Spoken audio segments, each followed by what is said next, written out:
CPM নেত্রী দীপশিতা ধর। CPIM এর পক্ষে দীপশিতা। যদিও জোরে বলার খুব প্রয়োজন ছিল না।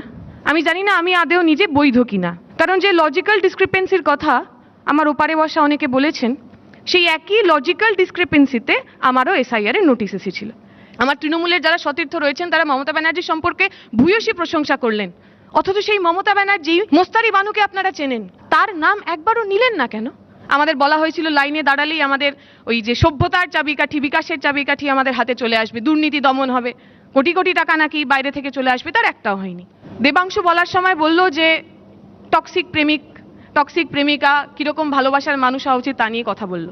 যে মহিলা প্রায় কয়েক মাস ধরে রাস্তা বন্ধ করেছিলেন, জনজীবন বিপন্ন করে দিয়েছিলেন। দর্শক বন্ধুরা, এই ছোট্ট ঝলক দেখলেন দীপশিতার বক্তব্য, সম্পূর্ণটা শোনাবো, কিন্তু এখানে দেবাংশু, সজল ঘোষ এদের বসে শুধু তার বক্তব্য শোনা ছাড়া আর কোনো উপায় ছিল না। যেভাবে একটার পর একটা যুক্তি যেন মিসাইল। আসলে এই কারণেই এই দীপশিতা, সৃজন বা এদের মতো যে তরুণ নেতৃত্ব, তাদের উপরে হাত বাড়াচ্ছে কখনো তৃণমূল, কখনো বিজেপি। এদেরকে একটু ছত্রখান করে দিতে পারলে বা এই সিপিএম থেকে সরাতে পারলে যে ভয়, যে নিঃশ্বাসটা তাদের ঘাড়ের কাছে ফেলছে এই সময় বামেরা, সেটা থেকে অব্যাহতি পাবে। যাই হোক, সম্পূর্ণ বক্তব্যটা শুনে লাইক শেয়ার করে অনেক মানুষের মধ্যে ছড়িয়ে দেবেন। ধন্যবাদ। পরের বক্তা সিপিএম নেত্রী দীপশিতা ধর। মানে চতুর্দিকে যা চলছে তাতে দলের পরিচয়টা দুবার আর একটু জোরে বললাম, দীপশিতা। সিপিআইএম এর পক্ষে দীপশিতা। আমরা পরিষ্কার করে বলেছি আমাদের খুব দল বদলের প্রয়োজন নেই। সুমনদা বলার সময় ইমরান খানের উদাহরণ দিচ্ছিলেন, আমার মনে পড়ছিল কিছুদিন আগেই এই ইমরান খানেরই সুস্থতা এবং তার মুক্তি চেয়ে বহু মানুষ যারা একসময় ইমরান খানের বিরুদ্ধে লড়েছেন, হারিয়েছেন, তারা সবাই মিলে চিঠি লিখেছেন, তারা সবাই মিলে তাদের সলিডারিটি ইমরান খানের প্রতি জানিয়েছেন। আমাদের অনেকের মনে হয়েছিল এসআইআর আবহে যখন পশ্চিমবঙ্গের সাধারণ মানুষকে তার নাগরিকত্ব, তার বেঁচে থাকার অধিকার, তার মাথা তুলে বাঁচার অধিকার কেড়ে নেওয়ার প্রচেষ্টা চলবে, তখন হয়তো ইমরান খানের সতীর্থর মতোই অন্যান্য দলে থাকা নানা মানুষ তারা একযোগে এসে বাংলার মানুষের পাশে দাঁড়াবেন। সজলদার কথা শুনতে শুনতে আবার মনে হচ্ছিল যে সজলদা ওই ইমরান খানের সঙ্গে থাকা যে খেলোয়াড়, অন্য দলের খেলোয়াড়, তাদের মতো না হয়ে কিছুটা পাকিস্তানের যিনি সেনা জেনারেল তার পক্ষে চলে গেছেন। আমরা আশা করব বিজেপি তার ভুল ভাঙবেন। এখন দু তিনটে কথা আমার বলার আছে। এক নম্বর কথা, আমি যখন এখানে সেই কথা বলছি, আমি জানি না আমি আদেও নিজে বৈধ কিনা। একটু আগে আমরা শুনছিলাম বৈধ ভোটার, অবৈধ ভোটার, কারণ যে লজিক্যাল ডিসক্রিপেন্সির কথা আমার ওপারে বসা অনেকে বলেছেন, সেই একই লজিক্যাল ডিসক্রিপেন্সিতে আমারও এসআইআর এর নোটিশ এসেছিল। এবং যখন একটু জিজ্ঞেস করা হলো, যিনি বিএলও তিনি আমারই পাড়ার লোক, তাকে যখন জানতে চাওয়া হলো, তিনি বললেন আমার বাবার নাম পীযূষ ধর, আমার বাবার নাম 2002 সালে আছে, আমার ঠাকুরদা তার আগে বহুদিন এমএলএ ছিলেন, নির্বাচনে লড়েছেন, জনপ্রতিনিধি হয়েছেন, আমার দু বাড়িরই আর কি ঠাকুরদা, ঠাকুরমা, পিসি সবারই নাম আছে। কিন্তু তা সত্ত্বেও যখন ওই এসআইআর এ বিভিন্ন নামের তারা ট্রান্সলেশন করেছেন, আমার বাবা পীযূষ ধর ইলেকশন কমিশনের বদান্যতায় গিজুস ধর হয়ে গেছেন। এখন এটা আমার দায়িত্ব, আমাকে প্রমাণ করতে হবে পীযূষ ধর, গিজুস ধর দুজনে একই লোক, আমার বাবার নাম যে আসলেই গিজুস ধর নয়, পীযূষ ধর। এবং এই কথা খালি আমার নয়, এমন বহু মানুষ বাংলায় রয়েছেন, আপনারাও নিশ্চয়ই জানেন, যাদের অনেকের চ্যাটার্জি চট্টোপাধ্যায়ের গন্ডগোল, গাঙ্গুলি গঙ্গোপাধ্যায়ের গন্ডগোল, অনেকের মাঝে চন্দ্র আছে, কোথাও কুমার আছে, কোনোটাতে আছে কোনোটাতে নেই, এমন জিনিস যেগুলো খুব স্বাভাবিকভাবে, খুব সাধারণভাবে এই ব্যুরোক্রেসির মধ্যে দিয়ে যার সলিউশন করা সম্ভব ছিল, সমাধান করা সম্ভব ছিল, সেগুলোকে না করে বহু মানুষকে রাস্তায় দাঁড় করানো হলো। ওই যে উনি বলছিলেন যে এক একজনের নাকি 100 জন 200 জন সন্তান, আমি জানি না আদৌ সেসব কোথাও হয়েছে কিনা, কিন্তু আমি এটা জানি মুর্শিদাবাদের ছোট্ট একটা এলাকা, আমি ইচ্ছা করেই নাম বলছি না, সেখানে আমাদেরই এক ইউনিভার্সিটির বন্ধু ভাই যাকে বলতে পারি, সে আমাকে বলে পাঠালো, দীপশিতাদি আমার ওয়ার্ডে বা আমার বুথে টোটাল ভোটারের সংখ্যা প্রায় 1000, আর আমার বুথে প্রায় 300 জনকে এসআইআর এ ডাক পাঠানো হয়েছে, 300 জন। তার কারণ একটা বাবার 4 জন 5 জন 6 জন করে পুত্র অথবা কন্যা সন্তান রয়েছে। এখন এই সমস্ত কিছু যেগুলো খুব স্বাভাবিকভাবে, খুব সাধারণ চোখে যেগুলোর সমাধান করা সম্ভব ছিল, সেগুলোর সমাধান আমরা করলাম না। সুমনদা বলছিলেন এমন মানুষ যাদের হাঁটার ক্ষমতা নেই, এমন বহু মানুষ 80 বছর 90 বছর বয়স, আমরা এমনও খবর শুনলাম এসআইআর এর লাইনে দাঁড়িয়েছেন একজন অশীতিপর বৃদ্ধ। এবং ওই পুরো হেনস্থা সামলাতে না পেরে তিনি মৃত্যুবরণ করেছেন। 33 জন সারা দেশ জুড়ে বিএলও এমন রয়েছেন যারা মারা গেছেন, এমন বহু মানুষ রয়েছেন যারা আত্মহনন করেছেন এবং সুইসাইড করার আগে সুইসাইড নোটে লিখে গেছেন। তারা সবাই পশ্চিমবঙ্গের নয়, পশ্চিমবঙ্গের বাইরেও কেউ কেউ। যে ধরনের চাপ এই যারা কাজগুলো করছেন তাদের ওপর রয়েছে, সেটা কোনো মানুষ সামলাতে পারে না। একজন সরকারি কর্মচারীর সঙ্গেই আমার কথা হচ্ছিল, তারও আমি পরিচয় ডিসক্লোজ করছি না। তিনি বলছেন যে আমরা আগে ভাবতাম যে আমি যখন এসআইআর করছি বা যখন এই নির্বাচনে ভোটার নাম তোলা হচ্ছে, সেখানে নাম তোলাটাই তো আমার প্রাথমিক দায়িত্ব। আমি তো চেষ্টা করব যে মানুষগুলো আমাকে ভোট দিলেন, যে মানুষগুলো আমার রাজ্যের নাগরিক, তার ভোটাধিকার বাঁচুক। তারা যখন নাম তোলার কথা বলছেন তখন তাদের নানা ধরনের কাগজ চাওয়া হচ্ছে, আর যখন নাম বাদ দিয়ে দিচ্ছেন, নাম বাদ দিলেন কেন তা নিয়ে কোনো প্রশ্ন হচ্ছে না। উনি বলছেন এমন বহু মানুষ ছিলেন যাদের ম্যাপিংয়ে খুব টেকনিক্যাল গন্ডগোল হয়েছে। কিরকম টেকনিক্যাল গন্ডগোল? ধরা যাক আমার বাড়ি এখানে, আমি এখানকার বাসিন্দা, কিন্তু আমার নামটা আমার পাশের এলাকার যে বিএলও তিনি তুলে দিয়েছেন, ফলে যখন ম্যাপিং হয়েছে ম্যাপিংয়ে আমার নামটা বাদ পড়ে গেছে। এই চোখে দেখা ভুল, যেগুলো বিভিন্ন আধিকারিকরা বলছেন যে আমরা এই লিঙ্ক করে তারা ম্যাপিংয়ের অন্তর্গত ছিলেন এইটা বলে আমরা সলিউশন করতে পারি, সমাধান করতে পারি, ওপর থেকে বলা হচ্ছে করা যাবে না। যে নামগুলো ম্যাপিং করে লিঙ্ক করে একসাথে নেওয়া যায়, ভোটার তালিকায় যাদের নাম তোলা যায় তাদের নাম তোলা যাবে না। তাদের যদি নাম তুলতে হয় তাদের 13টা ওই ডকুমেন্ট নিয়ে আসতে হবে। কোথা থেকে আসবে 13টা ডকুমেন্ট? আমরা দেখলাম বহু মানুষ যারা আদিবাসী অংশের মানুষ, তাদের নাম বাদ গেছে, কারণ নেই তাদের কাছে ওই ডকুমেন্ট। বহু মানুষ যাদেরকে আমরা ব্যক্তিগতভাবে চিনি, যখন আমরা ওই এসআইআর এর ওই ফর্ম ফিল আপ করছিলাম, যখন আমরা বিভিন্ন জায়গায় আমরা সেন্টার করেছিলাম, সেই সহায়তা কেন্দ্রে এমন বহু মানুষ এসেছেন যারা কখনো স্কুলে যাননি, স্কুলের ওই 10th পাসের সার্টিফিকেট তাদের কাছে থাকা সম্ভব নয়। সেই মানুষগুলোর নাম কোথায় যাবে? সেই মানুষগুলো কোথায় যাবেন? মোস্তারি বানুকে আপনারা চেনেন।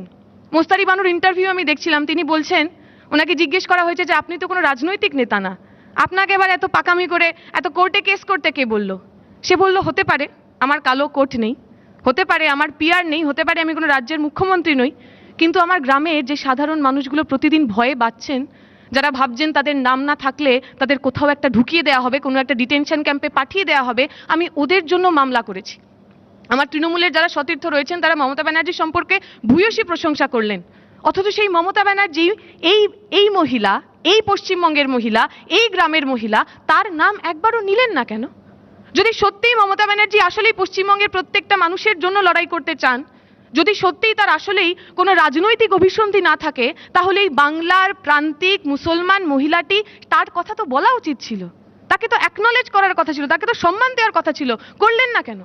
যত তৎপরতা মমতা ব্যানার্জিরা দেখালেন, কোর্টের মধ্যে দেখালেন, বিভিন্ন জায়গায় ভাষণে দেখালেন, সেই একই তৎপরতা এই পুরো সময়ে যখন সাধারণ মানুষ হেনস্থা হচ্ছে, তাদের হেনস্থা থেকে বাঁচাতে তারা চেষ্টা করলেন না কেন, সচেষ্ট হলেন না কেন?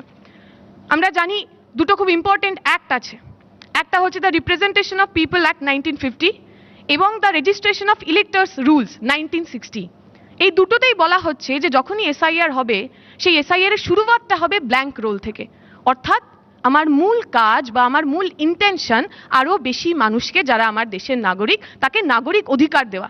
কিন্তু আপনি এসআইআর শুরু থেকেই যদি দেখেন, তাহলে এখানে সাধারণ মানুষের নাগরিক অধিকার দেওয়ার পরিবর্তে কি করে নাগরিকত্ব কেড়ে নেওয়া যায় সেই ইন্টেনশনটা খুব স্পষ্ট ছিল, যার বিরুদ্ধে আমরা কথা বলে গেছি। আপনারা দেখেছেন বিভিন্ন জায়গায় যে ডকুমেন্টসের কথা বলা হচ্ছে, এমন বহু বিএলও তারা তাদের নিজেদের কথা ভাগ করেছেন। ধরা যাক কারুর একটা ডকুমেন্ট আছে যেটা 1973 সালের আগে। আমরা জানি সেই সময় প্রিন্টেড ডকুমেন্টের খুব চল ছিল না, হাতে লেখা ডকুমেন্ট। যারা আধিকারিকরা রয়েছেন তারা বলছেন ওইটা দেখে, নাম দেখে আমরা ভেরিফাই করে দিচ্ছি, কিন্তু আমার মাথার ওপর যারা বসে আছেন তারা বলছেন আপনি ভেরিফাই করলে চলবে না, আপনাকে দায়িত্ব নিতে হবে।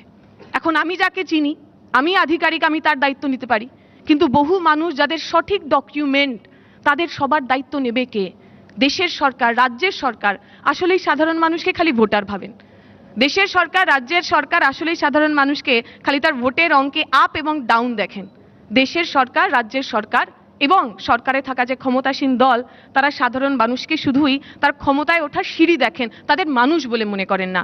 আমরা মনে করি আজকের এই সভা থেকে কে নির্বাচনে কত আসন পাবে, এসআইআর কে কত ভালোভাবে ব্যবহার করতে পারবে, এসআইআর কে আমি মুসলমানদের তাড়াবো, রোহিঙ্গাদের তাড়াবো, অনুপ্রবেশকারীদের তাড়াবো, এই ন্যারেটিভ জিতবে, নাকি যখন বিজেপি সাধারণ বাংলার মানুষের উপর আক্রমণ করছে আমি মমতা ব্যানার্জি আপনাদের বাঁচিয়ে নিলাম, এই ন্যারেটিভ জিতবে? এর চেয়েও যেটা গুরুত্বপূর্ণ এই নির্বাচনে, তা হলো পশ্চিমবঙ্গের সাধারণ বাঙালি মানুষ তার বাঁচার অধিকার জিতবে না। এমন বহু মানুষ রয়েছেন যারা বিএলএর কাজ করছেন, যারা বলেছেন যে আমি নিজেই বিএলও, আমি আবার আমার নিজেকেই আমার ওই সমন ধরিয়েছি যে আমি আদেও নাগরিক কিনা আমি জানি না। এমন বহু নানা কথা বিভিন্ন জায়গায় উঠে এসেছে। দুটো কথা বলার, লাইনে দাঁড়ানো না ধরনের কথা হলো। আমরা যখন ওই ডিমনিটাইজেশন হচ্ছিল তখনও বহু মানুষ লাইনে দাঁড়িয়েছিলেন। আমাদের বলা হয়েছিল লাইনে দাঁড়ালেই আমাদের ওই যে সভ্যতার চাবিকাঠি, বিকাশের চাবিকাঠি আমাদের হাতে চলে আসবে, দুর্নীতি দমন হবে, কোটি কোটি টাকা নাকি বাইরে থেকে চলে আসবে। তার একটাও হয়নি। বরং আমরা দেখেছি কোভিড পরবর্তী সময় এই ভারতের যারা বড়লোক মানুষ, যারা আদানি, যারা আম্বানি, তারা কয়েকশো হাজার কোটি টাকার তারা মালিক হয়েছেন। তাদের এর আগে যা সম্পত্তি ছিল সেই সম্পত্তি ফুলে ফেপে উঠেছেন। আর ওই লাইনে দাঁড়িয়ে যে মানুষগুলো মারা গেলেন, ওই লাইনে দাঁড়িয়ে যে মানুষগুলো খুন হয়ে গেলেন, তাদের সম্পর্কে কথা বলা হয়নি। এই যখন এসআইআর এর প্রক্রিয়া শেষ হবে, আমি জানি আমার যা ডকুমেন্ট রয়েছে, অথবা অমর্ত্য সেনের যা ডকুমেন্ট রয়েছে, অথবা সুভাষচন্দ্র বোসের বাড়ির লোকের যা ডকুমেন্ট রয়েছে, সেই ডকুমেন্ট এবং সামাজিক পুঁজির জোরে আমাদের হয়তো বিশেষ কিছু হবে না। কিন্তু এই যে প্রান্তিক মানুষটি, যার এত ডকুমেন্ট নেই, যার এত সাংস্কৃতিক সামাজিক পুঁজি নেই, তিনি যখন খুন হয়ে যাবেন, তার কথা নির্বাচনের পর এসআইআর এর পরে আর কেউ বলবে না। তাদের কথা বলার জন্যই ওই মুর্শিদাবাদের মহিলা লড়েছিলেন। এই বাংলায় যদি এসআইআর নিয়ে কথা বলতে হয়, তাহলে ওই মহিলাদের, অমন হাজার হাজার মানুষ যারা ওনার সঙ্গে রয়েছেন, তাদের কথা বলতে হবে। আমি আমার কথা দীর্ঘায়িত করব না, শেষ দুটো পয়েন্ট। দেবাংশু বলার সময় বলল যে টক্সিক প্রেমিকা কিরকম ভালোবাসার মানুষ হওয়া উচিত তা নিয়ে কথা বলল, এবং ও বলল যে তৃণমূল আসলে ভালো প্রেমিকা। বিজেপি যেমন বাংলা দখল করার জন্য অ্যাসিড ছুটতে চলে যাচ্ছে, তৃণমূল কখনো তা করেনি। ঠিকই, তৃণমূল অ্যাসিড ছুটতে হয়তো যায়নি, কিন্তু 2011 সালের আগে থেকেই রাজনাথ সিং, যাদের বিরুদ্ধে, যে বিজেপির বিরুদ্ধে এখনো টক্সিক প্রেমিক হওয়ার অভিযোগ করছে, একদিকে সেই বিজেপি এবং আরেকদিকে অতি বামপন্থী কিষেনজি দুজনের হাত ধরাধরি করেছিল। আমি জানি না এই ধরনের প্রেমিকদের, যারা নিজের প্রেমিকাকে পাওয়ার জন্য শত্রুপক্ষের সাথে হাত মেলান, তাদেরকে ঠিক কী ধরনের প্রেমিক, কী ধরনের ভালোবাসার মানুষ হিসাবে ও আসলেই তাদের কথা বলবে। যে মহিলা প্রায় কয়েক মাস ধরে রাস্তা বন্ধ করেছিলেন, জনজীবন বিপন্ন করে দিয়েছিলেন, যে মহিলা 11 সালের পর থেকে পাড়ায় পাড়ায়, গ্রামে গ্রামে আমরা বামপন্থী কর্মী যারা করি, লাল ঝান্ডার কর্মী যারা করি, আমরা কখনো শালকু সোরেনের লাশ কুড়িয়েছি, কখনো সুদীপ্ত গুপ্তর লাশ কুড়িয়েছি। যে মানুষ তার প্রেমিকাকে পাওয়ার জন্য এতগুলো মানুষকে খুন করতে পিছপা হন না, তাকেও আমরা কতটা প্রেমের গ্রিন ফ্ল্যাগ বলবো? আদেও তাদের সবুজ ফ্ল্যাগ বলা যায় কিনা, এই প্রশ্ন তো আমার রইবে। শেষ কথা যেটা বলার, তৃণমূল কংগ্রেস পশ্চিমবঙ্গে দাঁড়িয়ে তারা প্রতিদিন এসআইআর এর বিরুদ্ধে লড়েছেন, ভালো কথা। মমতা ব্যানার্জি বলছেন তারা বাংলার কথা, বাঙালির কথা আরো বেশি করে বলতে চান, তাই তারা লড়ছেন। মমতা ব্যানার্জি বললেন তিনি বাংলার মানুষের জন্য কালো কোট পরে দিল্লিতে পৌঁছে যেতে পারলেন। আমার প্রশ্ন থাকবে, এই মুর্শিদাবাদের পরিযায়ী শ্রমিক জুয়েল রানা যখন উড়িষ্যায় খুন হন, তখন সেই উড়িষ্যাতে মমতা ব্যানার্জি পৌঁছে যান না কেন? একের পর এক বাংলার পরিযায়ী শ্রমিক যেমন বিভিন্ন জায়গায় শুধু বাংলা বলার অপরাধে, শুধু মুসলিম হওয়ার অপরাধে, শুধু লুঙ্গি পরার অপরাধে আক্রান্ত হন, খুন হন, জেলের মধ্যে বন্দী হন, মমতা ব্যানার্জি তাদেরকে ছাড়িয়ে আনার জন্য কিছু করেন না কেন? পরিযায়ী শ্রমিকদের জন্য তৈরি হওয়া যে হেল্পলাইনে বলা হলো যে এখন আপনি অনলাইনে এসআইআর এর সমস্ত কাজ করতে পারবেন, বহুদিন ধরে সেই হেল্পলাইন ডাউন ছিল, তা নিয়ে একদিনের জন্য কোথাও কোনো কথা হয়নি কেন?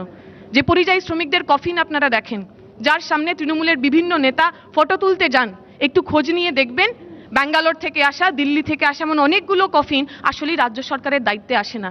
ওই এলাকার যে বাঙালি পরিযায়ী শ্রমিক, যারা কেউ কেউ লাল ঝান্ডা রাজনীতি করেন, কেউ সিআইটিউ করেন, নিজের গ্যাটের টাকা দিয়ে ওই মৃত বাঙালি পরিযায়ী শ্রমিককে বাংলায় পাঠান। তাই নির্বাচনের আগে বাঙালির আবেগ, বাংলার আবেগ নিয়ে নানা ধরনের হয়তো কথা বলা যায়, কিন্তু তা দিয়ে আসলেই নির্বাচনের রাজনীতি হয়তো হয়, মানুষের রাজনীতি হয় না। এখানে তিলোত্তমা মজুমদার বসে আছেন। আমার মনে আছে কিছুদিন আগে আপনাদেরই এইখানে একটি এমনই বিতর্ক সভায় তিলোত্তমাদি বলেছিলেন যে টুপি পরা, লুঙ্গি পরা বিভিন্ন মানুষ যখন তার আশেপাশে সংখ্যাধিক্য হয়, যখন সংখ্যায় বেড়ে যায়, তখন তার ভয় হয়, তখন তার মনে হয় যে তিনি খুব আনসেফ বোধ করেন। আমি খালি সবাইকে মনে করিয়ে দেব, কিছুদিন আগে উত্তরাখণ্ডে মোহাম্মদ দীপক বলে একটি ছেলে, যে সাম্প্রদায়িক সম্প্রীতির জন্য একজন সাধারণ মুসলমান মানুষকে বাঁচানোর জন্য যখন রাস্তায় নেমেছিলেন, তার বাড়ি ঘিরে ধরে যারা তাকে খুন করার, তার বাড়ির মা বোনকে রেপ করার, ধর্ষণ করার হুমকি দিয়েছিলেন, তাদের দেখেও আমাদের মনে একই রকম ভয় হয় কি হয় না। ধন্যবাদ সবাইকে। ধন্যবাদ দীপশিতা।